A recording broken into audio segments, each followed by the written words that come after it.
Thank you again for being here. I hope that you all personally have had an opportunity to prepare yourselves, your families, and the like, and I'm speaking really to the media at this time. But I am here with Colin Arnold, who is our Director of Homeland Security for the City of New Orleans, Mr. Ramsey Green, who is our Deputy CAO of Infrastructure, Ms. Lauren Nash, who is with the National Weather Service, and thank you so much for being embedded in our EOC and getting briefs directly. I appreciate that. Of course, Tyrell Morris, who is our Director of 911-311, the Orleans Parish Communications District, and joined by Colonel Bailey with the Louisiana National Guard. And thank you all again for being here. Now, this is an update, of course, from yesterday. I'm just getting out of my briefing with our public safety team, our unified command on every single level. What we know is today, right now, everyone has to make a decision to leave voluntarily, which I'm recommending. Do that. Prepare yourselves. If you're going to leave, you need to do that now. We need to make sure that you are in a safe place, everyone, whether you're going to leave voluntarily or stay on site, hunkered down, wherever that is. Hopefully that's your home in our city, but in a safe space. If you're staying, you need to be prepared for damaging wind, power outages, heavy rain, tornadoes. What I am told is that this storm in no way will be weakening. There will be, and there are no signs, again, that this storm will weaken. And there's always an opportunity for the storm to strengthen. As you know, this continues to remain a very fluid situation. And we know, again, that time is not on our side. It's rapidly, it's growing, it's intensifying. And so that is, again, if you are voluntarily evacuating our city, now is the time to leave. You need to do so immediately. If you're planning to ride it out, again, make sure that you're able to hunker down, you have your supplies in hand so that you're able to respond post-storm. And we, the city, we are preparing for a post-storm response. Given the time of this, it has pivoted us to focusing specifically on post-storm response. We are, however, paying very close attention to and in direct communication with our residents that are on our special needs registry, but those with severe medical conditions. We know who they are. It's an average of up to 100 people. They will continue to be our priority as a city when it comes to today, but also when we think about post-storm. But we have our hands, we want our hands on them, and of course, direct communication with these individuals pre-storm as well. I want you to know that that is absolutely happening. What I will also say, and I'm going to turn it over to Lauren first to give us some updates on from the National Weather Service. You're going to hear specifically in regards to that. But before so, look, this is our time, your time to prepare yourselves. Now, this is it. Check on your neighbors, check on your friends, of course, your family. Assist them where needed. If you see something, say something, because we want to ensure that we collectively are able to respond to the needs of our people. And what we learned, particularly during Katrina, first responders, we are first responders, all of us, our neighbors, we're all first responders. And so right now, it's about taking care of one another, not only coaching folks, to make the best preparations for themselves and for their families. In addition to pets, that has been something that the Louisiana SPCA, yesterday they had a large amount of residents bringing pets. Please do not do that. They're at full capacity. They can no longer accept, and they have also shifted to a post storm direction in terms of how they will deal with pets. It's not now pre-storm, it's shifted to post-storm. Tyrell will touch more on that. So I did mention I was going to bring up Lauren, but let me keep it going with Colin Arnold, our Director of Homeland Security, to touch upon anything that I may have missed. Of course, we'll go down the line. We'll hear from Ramsey. We will hear from Lauren, and we will also hear from Colonel Bailey. We will go to questions and answers as we need to and give you as much as information as we can at this particular time. So with that, I'm going to go ahead on and Colin ask you to come up. Yes, ma'am. Thank you. Thank you, Madam Mayor. Good morning. There have been no significant changes in the forecast track of Hurricane Ida since our last update yesterday. It's still expected to strengthen to a Category 4 hurricane when it makes landfall west of New Orleans on Sunday. Our mandatory evacuation of areas outside of the levee system and our voluntary evacuation for the rest of the parish and city still stand. If you are intending to leave, do so now. There's a small window of time for evacuation, but by this evening you need to be ready to shelter in place.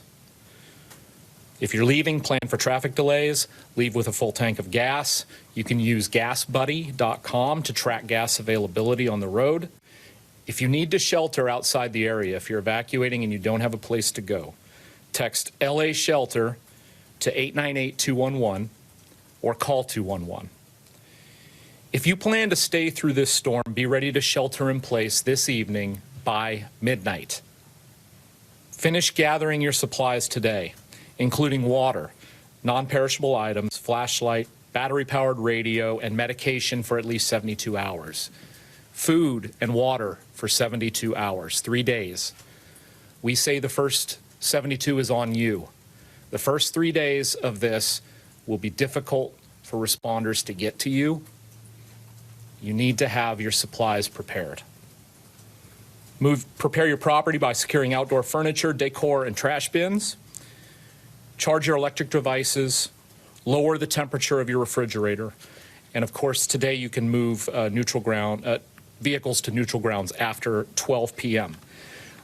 I want to be clear that we are facing a dangerous storm that needs to be taken seriously.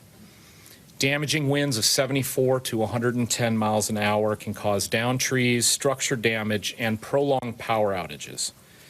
Heavy rain in excess of 10 to 15 inches in isolated areas that could be higher can cause flooding. And dangerous storm surge can cause flooding outside of the levee system and cause some overtopping potentially on the West Bank. Hurricane warning is in effect for all of New Orleans. A storm surge warning is in effect for the areas outside the levee system and on parts of the West Bank. A flash flood watch is also in effect for our full area. Please understand that if you are staying for this storm, you need to expect significant impacts. Extended power loss is almost certain, as is street flooding and some flooding from rain. Depending on the strength of winds, significant damage is possible. Please be ready to stay in place in a secure structure until the storm is passed.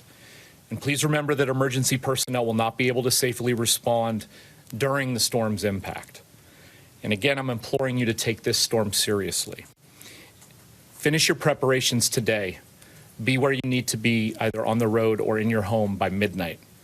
Stay connected to us by texting NOLA Ready to 77295. Follow us at NOLA Ready, and we're always at ready.nola.gov.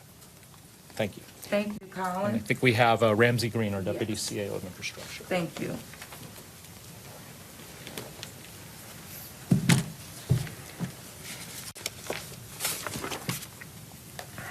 Thank you so much, Mayor.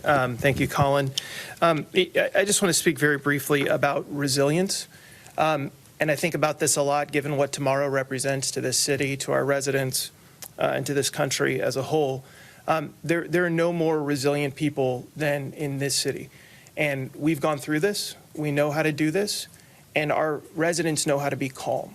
And I think there's a moment to put a little bit of this into perspective, in the sense that, you know, this year we hit our annual rainfall, our average annual rainfall, in July. We had the 5th wettest spring that this city has ever had in recorded history, and we haven't had substantial flooding this year. And there's a lot of reasons for that. One, that in the last 3 years, we've replaced over 19 miles of subsurface drainage. We've replaced over 100,000 linear feet of that drainage. We've flushed more than 1.2 million linear feet of drain lines, 346 miles.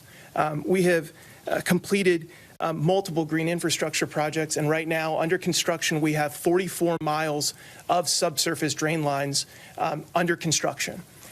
There's a reason, and our canals, our sewage and water board canals have been cleaned.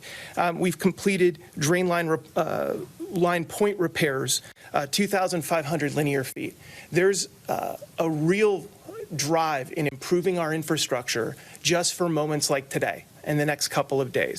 That work has been underway. This mayor has focused on that, and our teams, our operations and infrastructure teams, are making sure that that work completes for events just like this. Take care of your family, take care of your pets, take care of your neighbors, check on them, and know that this city, the folks in infrastructure, the folks in operations are improving our built environment to better withstand events just like the one we're facing today. Just some technical notes. Yesterday, the Department of Public Works reopened the Louisa and Paiti Street crossings at the Florida Avenue Canal to support hurricane evacuation. That was some work that was going on. Towing and cashier's office will be closed today at 5 p.m. until further notice. So if your car is inaccessible and you want it, get over there, get it, pay the fine, etc. Additionally, we've been in very close touch with Entergy New Orleans. They have over 10,000 personnel coming in from around the country just to southeast, south central Louisiana, and will be deployed where they need to be. And we're making sure that we're prepared for the recovery that will come after this. At this moment, our infrastructure teams, they secured their families, they got the preparations and response going. Then we go through this thing, and then we ascertain what happened to our community and getting it back online. From the sanitation perspective, if you have a trash can filled with trash or empty, it doesn't matter. Bring it in to your property, not inside. Bring it down your driveway, put it wherever you put it by 3 p.m. today. Again, if you have a trash can, whether it's full, whether it's empty, whatever it is, bring it onto your property by 3 p.m. today. We will commence regular trash collection at some point after the storm. There will not be regular trash collection on Monday. The landfills will be closed. Parks and parkways, we have crews at the ready. The moment you see a tree limb in a dangerous position, et cetera, please call 311 and report it. Don't expect immediate response while we're going through this event to either 911 calls or 311 calls. Be patient. We have to ensure that our emergency responders are safe. But once you report it, we will respond to it when it is safe to do so. Additionally, we have folks, whether they are sanitation, property management, infrastructure, whatever it is, are out clearing debris. If you see a job site, if you see a private job site that you feel like is unsafe, feel free to call that into 311. We've gotten a lot of inbound calls about this. Our infrastructure contractors are securing their sites. So if you see something that's not ready yet and you want to call it in, go ahead. But they have until the end of the day today to get those sites secure.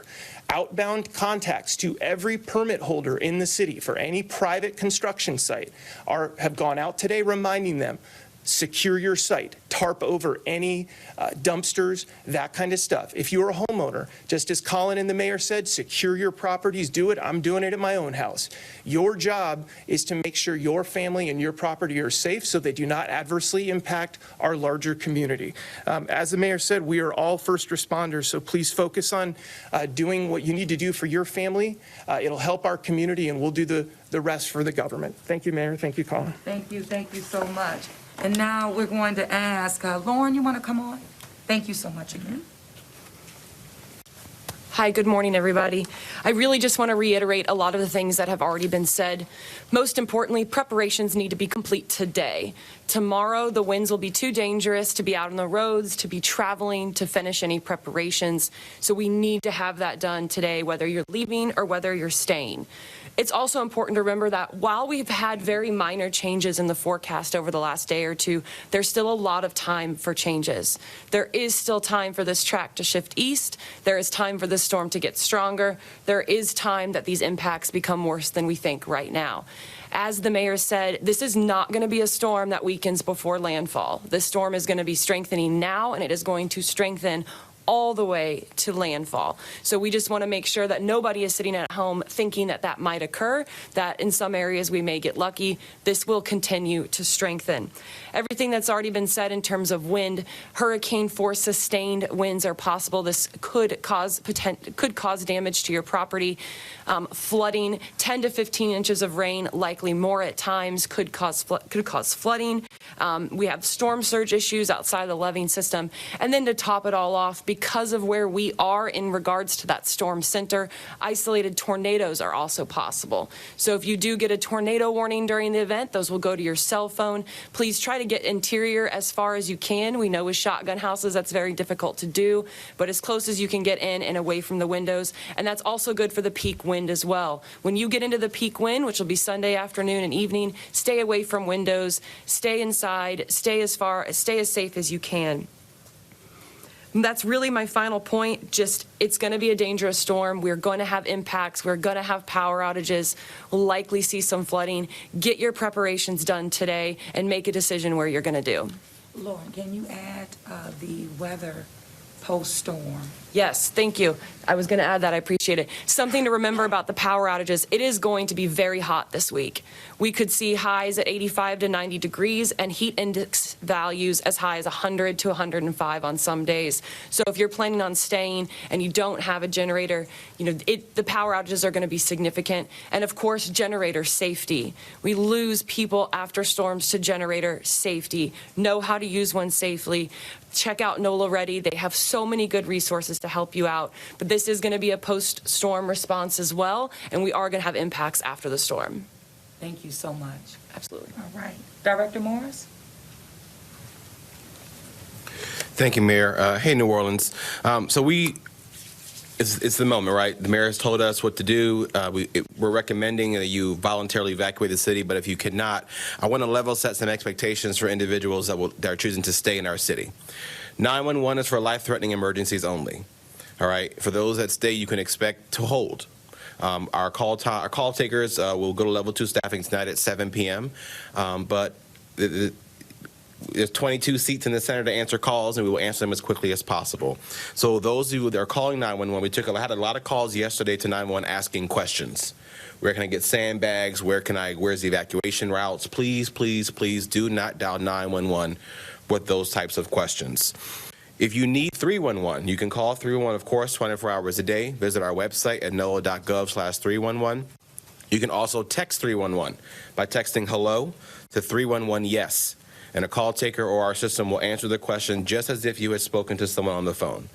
Also, the high winds, once they reach a certain threshold, we will have to halt public safety responses on certain types of calls. So, of course, once the winds become dangerous for our public safety units and vehicles and personnel to be on the ground, we will still process your call through 911, but we will tell you at this moment we are unable to respond to the emergency.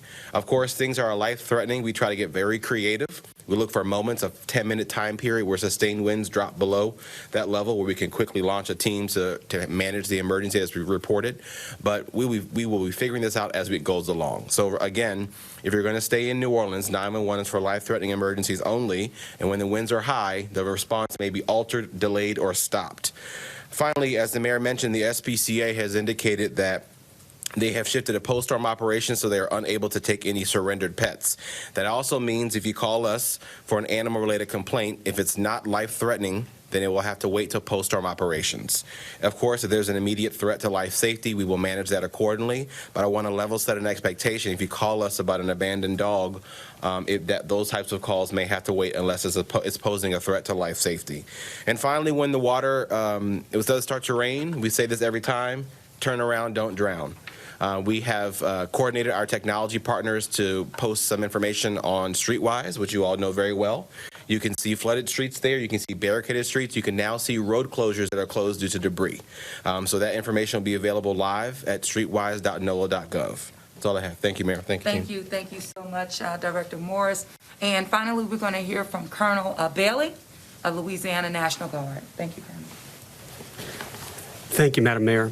I'm Colonel Bailey, Louisiana National Guard. The men and women of the Louisiana National Guard, your National Guard, are trained and ready to respond. We have 200 Guards members on the ground in New Orleans. Right now, it'll get to about 260 by close of business this evening by 5 p.m. Those assets include security, search and rescue assets, 8 high water vehicles, 6 boat teams. We have engineer assessment and work teams on call as well.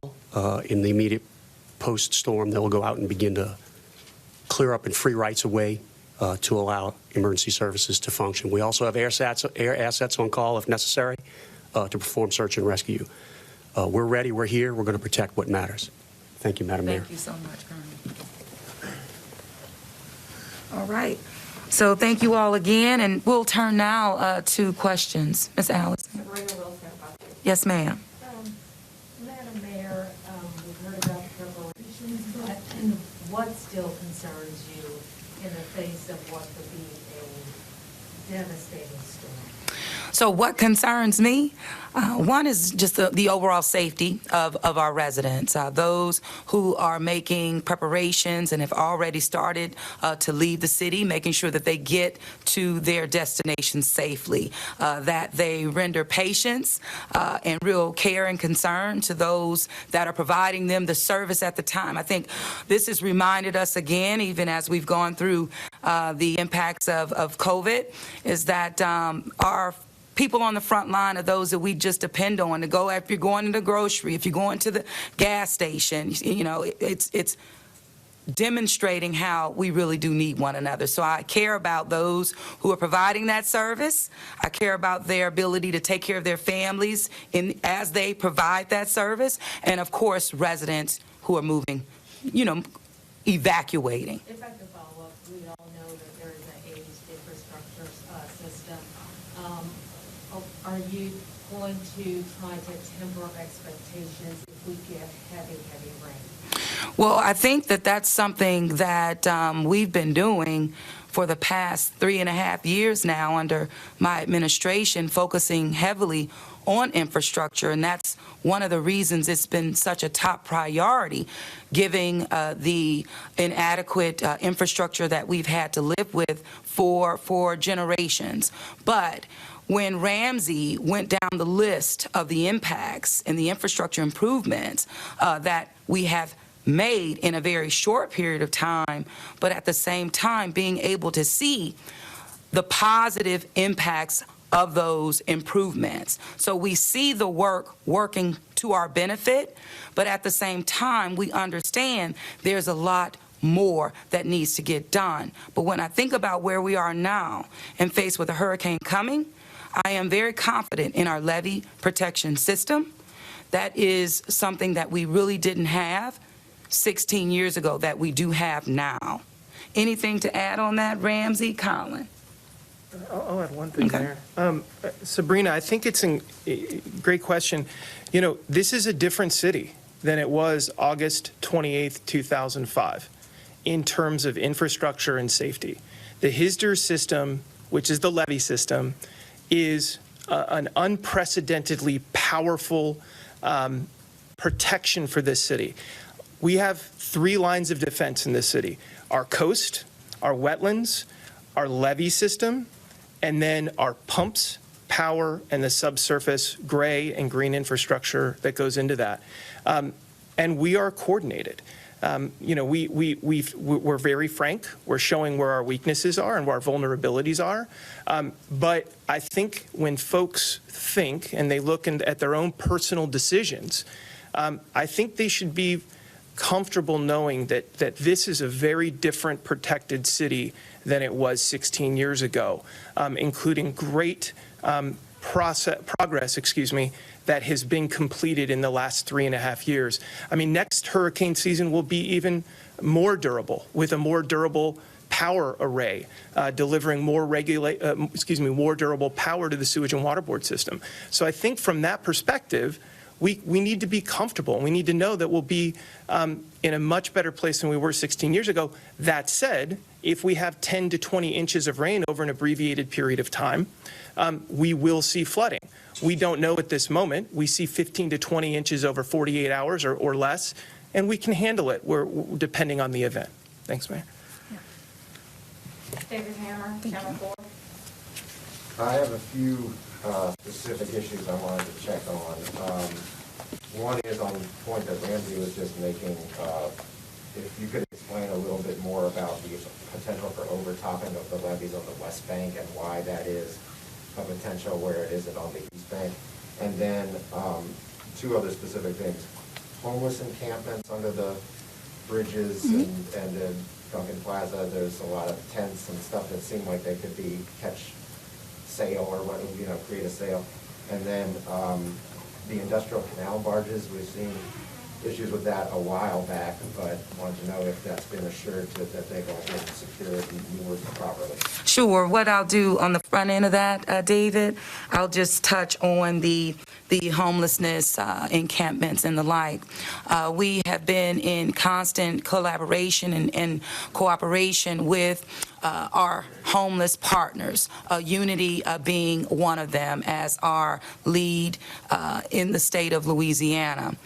We have all of our shelters that can accommodate those who are on the street right now. We have done the thorough documentation, and the movement of these individuals is ongoing. So we feel very confident in our ability to have the capacity to accommodate our homeless individuals that are currently on the street. The good news there, David, is that we began to move our street homeless population on last week back into a hotel accommodation, something that we did when we were on the front of COVID-19. Now, this was also aligned with our response to COVID-19 being in the midst still of this pandemic. So the movement that happened starting last week was not for hurricane preparedness. It was because we have been working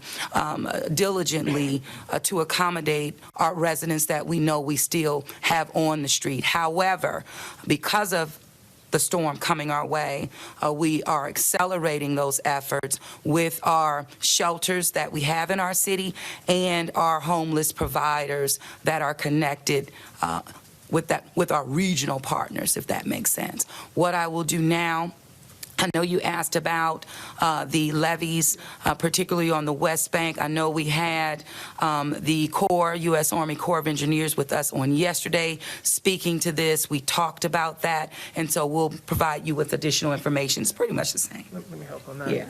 Yeah, David. So I got the question about the West Bank levee. Ask me the other one.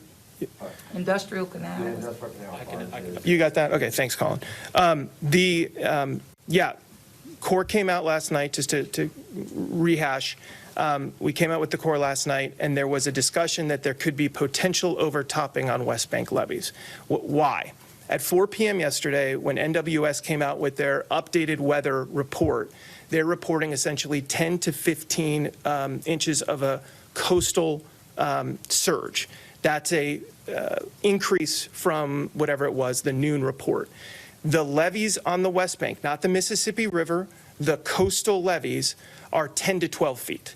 So I want you to imagine 10 to 15 prospected surge on the coastal levees, 10 to 12 foot levees down there. Overtopping is an incredibly different thing than a failure, anything like that. You have to remember, these levees are built armored, deep into the ground, safe. They are designed to protect us from most storms, and if a storm exceeds the design capacity of that levee, it is designed to withstand the amount of water and force of an overtopping event. So it would be a brief period of time with water going over the levee. And David, I think you're alluding to perhaps one of the barges during Hurricane Gustav. You may recall when Gustav occurred, there was splashing of water on the industrial canal over that. Imagine that. That is kind of what we're imagining, or higher. And Colin can take the port question as well. Sorry, Nick. Thank you, Ramsey. Colin? So as far as the barges, we were updated this morning. That's this entire area of the river and the industrial canal are part of a regulated navigation area by the captain of the port, United States Coast Guard Sector New Orleans. They have their plan in place right now. They're a port condition, I believe, Yankee right now. That's kind of the process of getting everyone out. The only barges, ships, anything allowed to stay in this port after tonight are approved by the Coast Guard, both with engineering plans and maritime inspection done by the Coast Guard. That's also monitored, especially the industrial canals monitored by the Southeast Louisiana Flood Protection Authority East. They are also tracking this. So there shouldn't, anything left there is approved. Everything else should be out. I would also add that flood control structures such as the Lake-Borne Surge Barrier and even the West Closure Complex on the West Bank, which is a much higher trigger for operation, are both going to be closed tonight as well. That's going to really limit anything coming into the port's essentially going to be closed at some point tonight. So I hope that answers the question. Thank you. Allison? Go ahead. Tim Craig with the Washington Post.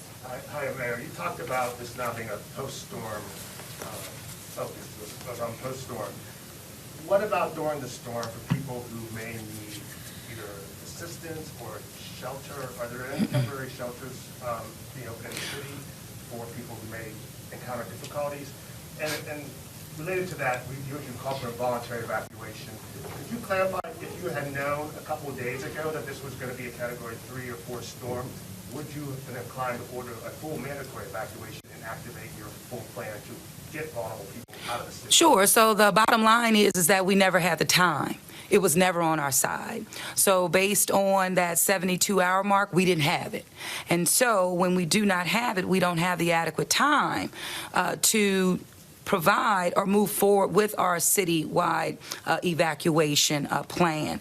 In addition to that, it's having the time to have contraflow be in effect, which is not my decision solely, but it is in connection and in partnership with our governor as well as parish leadership across the state of Louisiana, in addition to our neighboring states. And so time wasn't on our side. It's not on our side, even as we think about a mass opening of a shelter and the like. We're in the midst of a pandemic.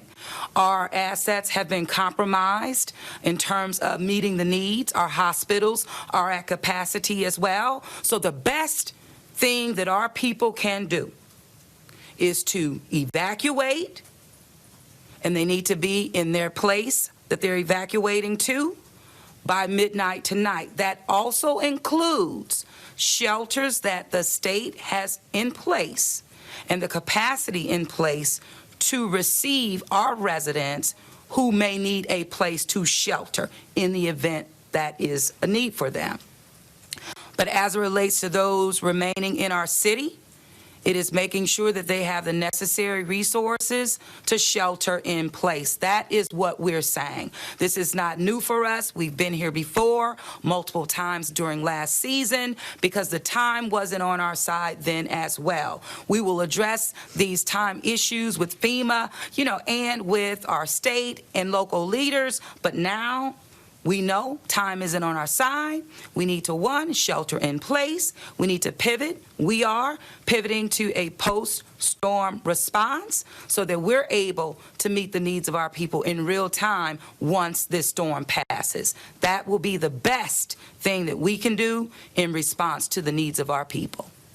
And the National Weather Service, could you just clarify, you mentioned that there's still a chance the storm could be stronger and farther east than what the forecast is now. Is there any chance that it could be strong enough where you would have more of a threat to the levee system than what you're currently envisioning? Well, right now our forecast is obviously based on the most up-to-date information that we have. And that's what I'll comment on, the 10 to 15 feet that was already mentioned by Ramsey. We have very good forecasters at the National Hurricane Center. My main point of saying that is just to remind people that even though the track is to the west, to remember that those winds could still expand, the storm could get a little bit stronger.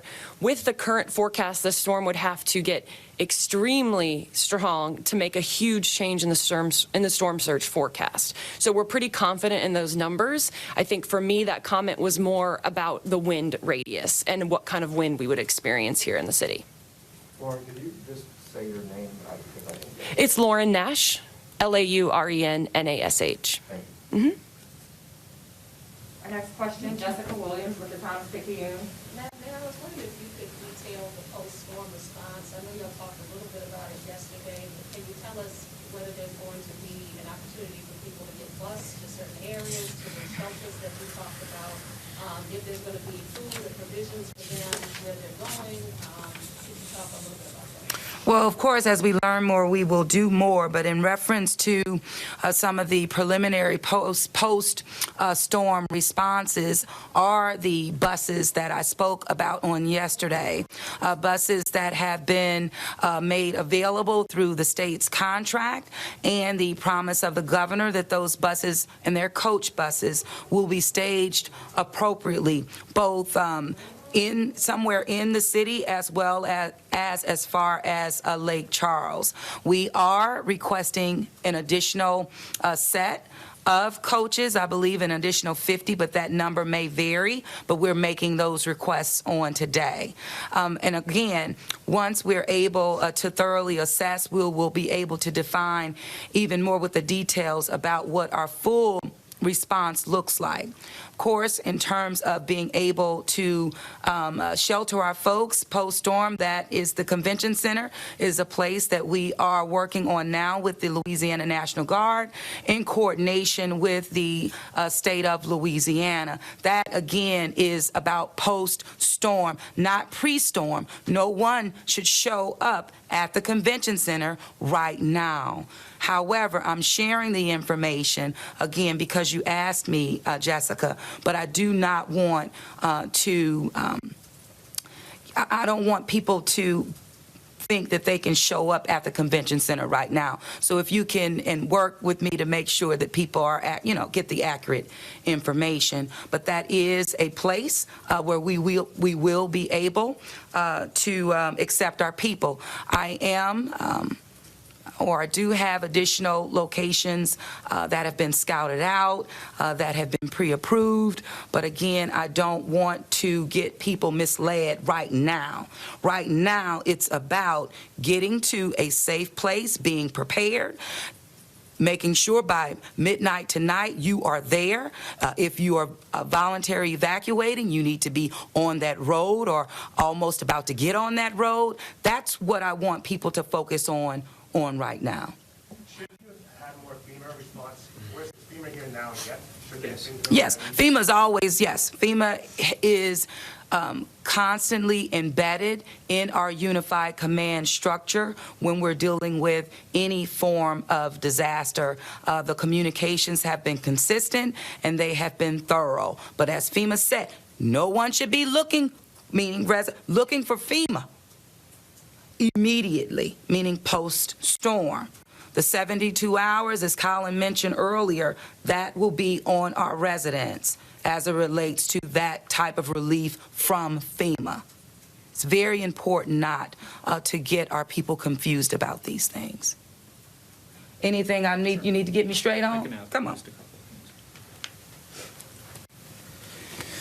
Hallmark of any good plan, an all hazards plan, is adaptability. So Jessica, imagine city-assisted evacuation if we could have done it, if the timeline would have been there. Utilizing transit to bring people to a location to move them out. Instead of doing it pre-storm, we're adapting and we're going to do it post-storm. We'll have food, we'll have water, we'll have those things necessary. However, this is heavily reliant on what happens with the storm. It's heavily reliant on a lot of different variables, but it will be set up, if necessary, to move people out. And Madam Mayor mentioned the location potentially, but we could pivot and have to move to another location. It's just, it all depends on the situation on the ground, and that's these things with these hurricanes, everything's variable, The only thing that's not variable right now is the timeline, essentially, and not by much. And so that's what our focus is right now, is on getting people in the mode to either leave or to really hunker down, provide for themselves for a day or two, and then we'll move on from there. And to address FEMA, they probably have a closer relationship than they sometimes want to with the city of New Orleans because of our history. You know, we actually have a very good relationship both with Region 6 and with FEMA headquarters. They have liaisons that we've had actually for several storms in the past upstairs right now. And it's a good relationship. I mean, they do what they can for us. And so. But I guess one question is if you have somebody who's living somewhere where they feel highly vulnerable to the storm, they feel like they could be in danger, should there be resources available for them to get out of the city safely now, like somebody who has a car and has the will and the money to do it? And could FEMA have been more helpful in doing that, even though we all know the span of the storm is relatively short? I don't know if that necessarily directly goes to FEMA, but what I can say is for this storm, at this point, sheltering in place is as an option for riding out this storm, and then we'll address what we have to deal with after that. Last question from Sylvia Gomez. Just a quick question. Do we know, I know the time is of the essence, but do we know what time are we expecting landfall? And also, do we know if it's like a slow-moving storm? How long is the bad weather? Sure. You know, the reason we've been talking a lot about preparations today is that, as we know with hurricanes, wind speeds ramp up. So the peak wind speeds will be around landfall, which will be Sunday evening, late Sunday afternoon, early Sunday evening, but it will be dangerous before then on Sunday. In terms of timeline, it will, you know, it'll be probably a slower moving storm. It's going to take till early Monday morning to get those strong winds out of the area, which is also going to contribute to the really high rainfall rates that we're going to see. We want fast moving. Telling you. Allison, we're good? Okay. Yes, true. All right, thank you all very much for your time, and we will continue to keep you updated as needed. Hi, everyone. George Stephanopoulos here. Thanks for checking out the ABC News YouTube channel. If you'd like to get more videos, show highlights, and watch live event coverage, click on the right over here to subscribe to our channel, and don't forget to download the ABC News app for breaking news alerts. Thanks for watching.